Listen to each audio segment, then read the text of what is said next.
L'esprit de vérité me glorifiera, car il prendra de ce qui est à moi et vous l'annoncera. Jean 16, 13, 14. L'évangile que je vous ai annoncé ne vient point de l'homme. Ne l'ai ni reçu, ni appris d'aucun homme, mais je l'ai reçu par la révélation de Jésus-Christ. Galates 1, 12, 14. Nous pouvons lire les paroles de l'apôtre Pierre déclarant que l'esprit du Christ inspirait les prophètes qui annoncèrent ses souffrances et la gloire dont elles seraient suivies, dans 1 Pierre 1, 10, 12. Ceci nous révèle le Fils de Dieu comme étant lui-même l'esprit de prophétie dès la fondation du monde, pour tous ceux qui le concernent. Par le Saint-Esprit, il inspirait donc le message de la croix longtemps avant de venir ici-bas, puisqu'il en fut aussi autrefois durant les siècles antérieurs à son sacrifice.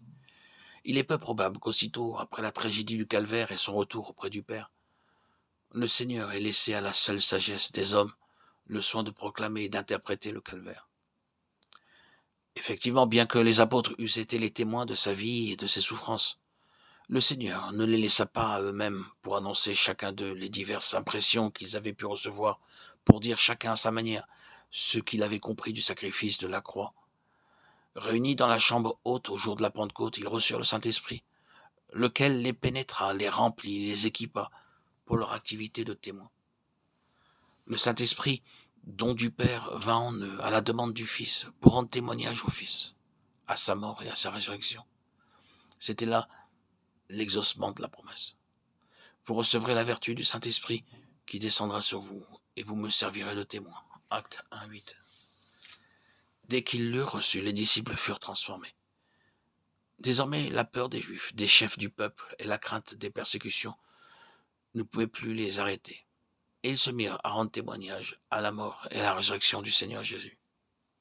Celui que vous avez crucifié, le faisant mourir, Dieu l'a ressuscité. Dieu a fait Seigneur et Christ ce Jésus que vous avez crucifié. Vous avez renié le saint et le juste et demandé la grâce d'un meurtrier. Vous avez tué le prince de la vie, mais Dieu l'a ressuscité des morts. Celui que vous avez crucifié, Dieu l'a ressuscité. Acte 23, 24, 36. Acte 3, 14, 15. Telle fut la prédication des apôtres baptisés du Saint-Esprit. Tel fut le message auquel l'Esprit Saint rendait témoignage, par des signes et des miracles accomplis au nom de Jésus. C'est ainsi que nous voyons Étienne, plein de foi et de puissance, faire de grands miracles et des prodiges parmi le peuple. Arrêté, traduit devant le conseil, il rend témoignage à Jésus crucifié et scelle de sa vie son héroïque profession de foi.